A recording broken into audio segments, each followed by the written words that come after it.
ইন্নাল্লাহা ইয়াগফিরুয যুনুবা জামিআ, আল্লাহ সমস্ত গুনাহ ক্ষমা করবে। ইন্নাহু হুয়াল গফুরুর রহিম, কারণ তিনি হচ্ছে ক্ষমাকারী, দয়ালু। মানে একজন মানুষ যদি নেশা করে, এই পৃথিবীতে আর এমন কোন খারাপ কাজ নাই যেটা তার দ্বারা সম্ভব না।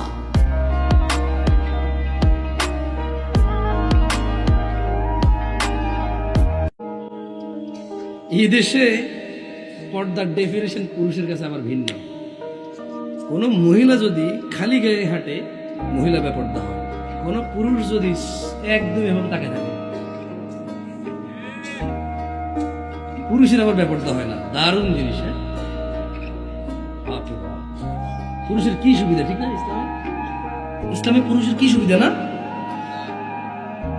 সাই থাকলে পুরুষ বেপর্দা হয় না? মহিলা বোরকা না পড়লে জাহান নামে যাবে, ব্যাপার হয়। পুরুষ তাকায় থাকলে তাহলে ব্যাপার হয়ে জাহান নামে যাবে না?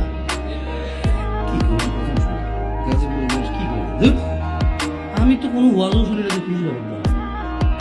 পর্দা আসলেই তো আগে মহিলা মাথায় আসে।